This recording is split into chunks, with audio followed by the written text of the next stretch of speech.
engine running. Liftoff. We have a liftoff.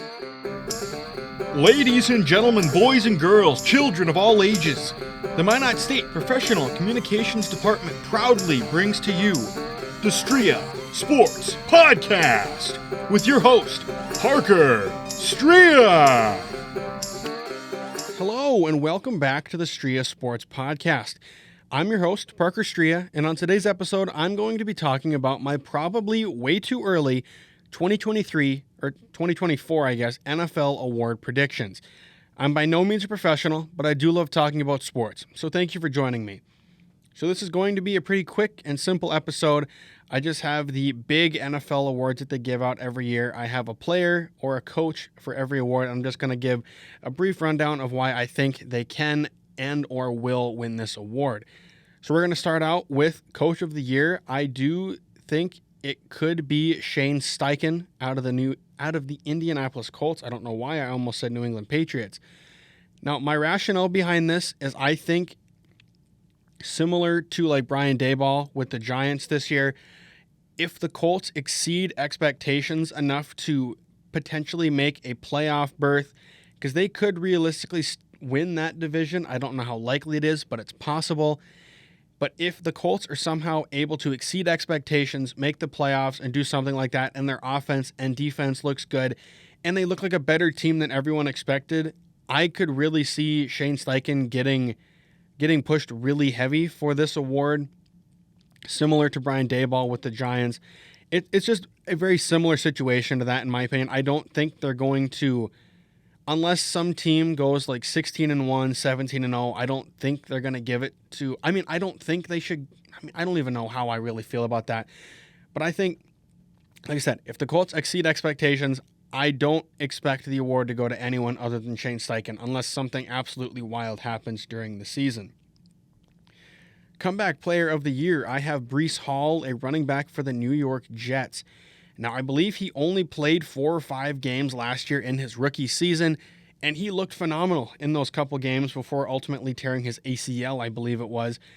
I think he's on pace to play very early this season, and I think with Aaron Rodgers on that team, he's going to be seeing a lot of targets. I think he's going to look really good, because with Rodgers at quarterback, the passing game is most likely going to be looking very much improved from last season, which is going to open the door for more Breece Hall opportunities on the ground. And I think if he's able to come back, play 13, 14, 15, however many games than he did, play however many games this season and put up 1,300 rushing yards, 8 or 9 touchdowns on the ground, and then whatever he puts up in the passing game, I think it's going to be very hard to argue with that. However, I do think this award is probably going to end up going to Damar Hamlin after everything that happened last season with him, I'm pretty sure, like dying on the field and then being resuscitated, which unbelievable that happened. I do think I don't really know how to word this because it's going to sound bad either way.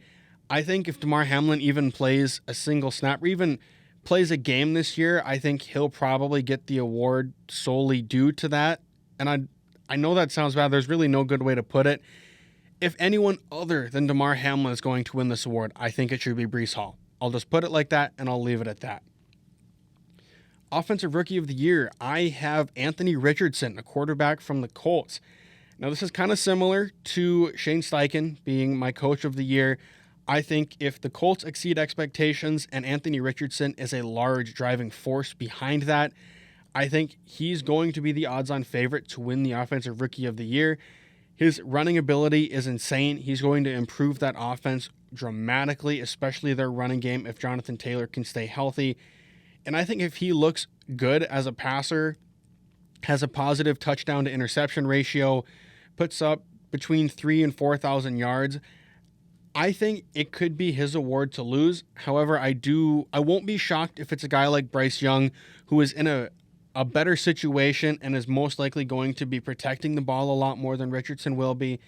I think Richardson could have a very Cam Newton-esque rookie year where it's just going to be hard to give the award to someone other than him. Defensive Rookie of the Year, I have Jalen Carter, a defensive tackle for the Philadelphia Eagles. Now, this is going to come down to a lot of things. I don't know how much he's actually going to play. He's going to play a lot, but I don't know, because that defensive line has a lot of bodies that they're going to be trying to play. But at the same time, I think that's why Jalen Carter is going to win. They have so many guys that are going to need to be double team, triple team, stuff like that. Put him alongside Jordan Davis. Jordan Davis is going to be getting 2 or 3 offensive linemen's attention every single play. And then they also have to put bodies on guys like Hassan Reddick, Nolan Smith, Brandon Graham, that I think Jalen Carter is going to be effective enough up the middle that he could put up some eye pop in the word. He's going to put up some jaw-dropping stats, I'll say. He'll put up good numbers, I think, as long as he stays healthy, to where unless there's a really standout defensive rookie like there was this year with Sauce Gardner, I think he could win it just based off of name, based off of value where the Eagles got him. And if he just puts up a good enough season to where he isn't a complete liability and he doesn't finish the year with like a single sack, like if he finishes with like 1 sack and maybe a couple tackles for loss or something, he's obviously not going to get it. But I think he's going to be putting up some really good numbers, and I think he's going to solidify himself as one of the best defensive tackles in the league as a rookie. Now, Offensive Player of the Year, I have Davante Adams, wide receiver for the Las Vegas Raiders. Now, if anyone's going to get it as a wide receiver, it'll probably be Justin Jefferson or Tyreek Hill. But I went with Davante Adams here solely for the fact that I think with all of the quarterback stuff going on with the Raiders, I don't know if it's going to be Jimmy Garoppolo. I don't know if it's going to be whoever. They need someone to throw the ball to, which means Adams is going to get a bunch of targets, which means he's going to get a bunch of catches, yards, touchdowns. He is going to be the driving force of that passing game, especially with Darren Waller gone, and I don't know who else you trust. Hunter Renfrow is good, not great, and I don't know how much trust they're going to put into a rookie tight end in Michael Mayer. I think if everything works out right, Davante Adams could very easily get it. I do think voters fatigue is a thing that could get people to be like, well, Justin Jefferson did this last year, so let's not give him it this year. I mean, it's just a weird league. Weird things happen when voting goes down. But Davante Adams is one of my favorite players in the league. I think he could easily win the award. Defensive Player of the Year, I have Myles Garrett, defensive end for the Cleveland Browns. Now, he's been in talks for the award, consideration for the award every year that I can remember. He's been at the top, or at least top 1 to 5 with sacks every single season. I worded that really poorly. But when it comes down to single season sacks, he's 15, 16, 17 every single season, it seems. And as dumb as this is going to sound, I think he's due a Defensive Player of the Year. He is one of the most consistent and one of the best pass rushers and just overall defensive players in the entire league. And now with an improved defensive line and with Zadarius Smith on that defensive line now, who's also going to be taking attention from that offensive line that they're going against, I think we're in line for a potential record-breaking year for Myles Garrett. I can see him easily breaking and or tying Michael Strahan, and I can't remember if TJ Watt broke the record or if he just tied it.